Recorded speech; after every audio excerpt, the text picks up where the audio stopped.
Kasaragod town ഹാളിൽ മാധ്യമപ്രവർത്തകരെ കണ്ട KPCC president Sunny Joseph MLA കുട്ടികളെ നിർബന്ധിച്ച് പാദപൂജ ചെയ്യിപ്പിക്കുന്നതിനെതിരെ ശക്തമായ നിലപാട് പറഞ്ഞു. അധ്യാപകരെ ആദരിക്കുന്നതിനെ താൻ എതിർക്കുന്നില്ല എന്നും എന്നാൽ അത് ഈ രൂപത്തിലായിരിക്കരുത് എന്നും അദ്ദേഹം ഊന്നി പറഞ്ഞു. ഈ പ്രസ്താവന വിദ്യാഭ്യാസ മേഖലയിലെ ചില കീഴ്വഴക്കങ്ങളെക്കുറിച്ചുള്ള ഗൗരവമായ ചർച്ചകൾക്ക് വഴിയൊരുക്കുകയാണ്. സണ്ണി ജോസഫിന്റെ വാക്കുകൾ സമൂഹത്തിൽ കുട്ടികളുടെ അവകാശങ്ങൾ, വിദ്യാഭ്യാസ സ്ഥാപനത്തിലെ മര്യാദകൾ, ഭയരഹിതമായ പഠനാന്തരീക്ഷം എന്നിവയെക്കുറിച്ചുള്ള സംവാദങ്ങൾക്ക് ആക്കം കൂട്ടിയിട്ടുണ്ട്. ഇന്ത്യൻ സംസ്കാരത്തിൽ ഗുരുക്കന്മാരെയും മുതിർന്നവരെയും ആദരിക്കുന്നത് വളരെ പ്രധാനപ്പെട്ട ഒന്നാണ്. അതിന്റെ ഭാഗമായി പലപ്പോഴും പാദപൂജ പോലുള്ള ആചാരങ്ങൾ കണ്ടുവരാറുമുണ്ട്. എന്നാൽ ഇത് സ്വമേധയാ ചെയ്യേണ്ട ഒരു കാര്യമാണ്. കുട്ടികളെ നിർബന്ധിച്ച് ഇത്തരം ഒരു പ്രവൃത്തിയിലേക്ക് നയിക്കുന്നത് അവരുടെ വ്യക്തിപരമായ സ്വാതന്ത്ര്യത്തെയും ചിന്താശേഷിയെയും തന്നെ ഇല്ലാതാക്കുന്നതിന് തുല്യമാണ്. ഒരു കുട്ടിയുടെ മാനസികാവസ്ഥയെ ഇത് എങ്ങനെ ബാധിക്കുമെന്നത് പ്രധാനമാണ്. അവർക്ക് അടിച്ചേൽപ്പിക്കപ്പെട്ട ഒന്നായി തോന്നുകയും ആദരവ് എന്നതിലുപരി ഒരു ഭയത്തിന്റെ അന്തരീക്ഷം സൃഷ്ടിക്കപ്പെടുകയും ചെയ്യാം. സണ്ണി ജോസഫ് MLA ചൂണ്ടിക്കാട്ടിയതുപോലെ അധ്യാപകരെ ആദരിക്കേണ്ടത് അത്യാവശ്യം തന്നെയാണ്. ഒരു വ്യക്തിയുടെ ജീവിതത്തിൽ ഏറ്റവും സ്വാധീനം ചെലുത്തുന്നവരിൽ പ്രധാനികളാണ് അധ്യാപകർ. എന്നാൽ ഈ ആദരം ഹൃദയത്തിൽ നിന്ന് വരുന്ന ഒന്നായിരിക്കണം, അല്ലാതെ ബാഹ്യമായ ചടങ്ങുകളിലൂടെ അടിച്ചേൽപ്പിക്കേണ്ട ഒന്നല്ല. അറിവ് പകർന്നു നൽകുന്നവരെ ബഹുമാനിക്കാനുള്ള ഏറ്റവും നല്ല വഴി അവരുടെ അധ്വാനത്തെ അംഗീകരിക്കുകയും അവരുടെ നിർദ്ദേശങ്ങളെ ബഹുമാനിക്കുകയും നല്ല വിദ്യാർത്ഥികളായി വളരുക എന്നതുമാണ്.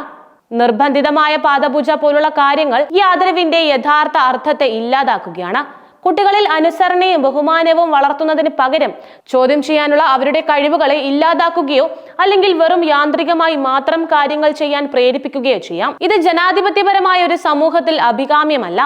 സണ്ണി ജോസഫ് തന്റെ പ്രസംഗത്തിൽ വിദ്യാഭ്യാസ നയങ്ങൾക്കെതിരെയുള്ള യൂത്ത് കോൺഗ്രസിന്റെയും KSUവിന്റെയും സമരങ്ങളെക്കുറിച്ചും സംസാരിച്ചു. വിദ്യാഭ്യാസ നയങ്ങൾക്കെതിരെ ശക്തമായ സമരവുമായി യൂത്ത് കോൺഗ്രസ് KSU പ്രവർത്തകർ പോലീസിന്റെ ആക്രമണങ്ങൾ നേരിട്ട് മുന്നോട്ട് പോകുകയാണെന്നും ഈ പ്രതിസന്ധികളിലും സമരം ശക്തമാണെന്നും അദ്ദേഹം പറഞ്ഞു. ഇത് സർക്കാരിന്റെ വിദ്യാഭ്യാസ നയങ്ങളോടുള്ള പ്രതിപക്ഷത്തിന്റെ എതിർപ്പ് വ്യക്തമാക്കുന്നുണ്ട്. സമീപകാലത്ത് കേരളത്തിൽ വിദ്യാഭ്യാസ മേഖലയിൽ നിരവധി മാറ്റങ്ങൾ നടപ്പിലാക്കാൻ സർക്കാർ ശ്രമിച്ചിട്ടുണ്ട്. പലപ്പോഴും ഈ മാറ്റങ്ങൾ പ്രതിപക്ഷ പാർട്ടികളിൽ നിന്നും വിദ്യാർത്ഥി സംഘടനകളിൽ നിന്നും വലിയ എതിർപ്പുകൾക്ക് വഴിവെച്ചിട്ടുണ്ട്.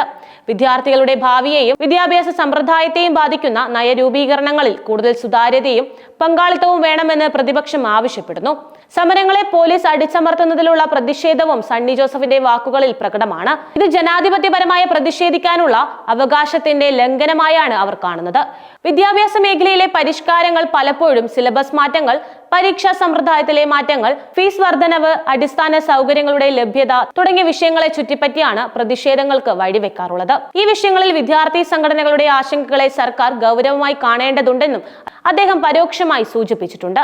കോൺഗ്രസ് നേതാവ് PJ കുര്യന്റെ പ്രസ്താവനയും സണ്ണി ജോസഫ് MLA ന്യായീകരിച്ചിട്ടുണ്ട്.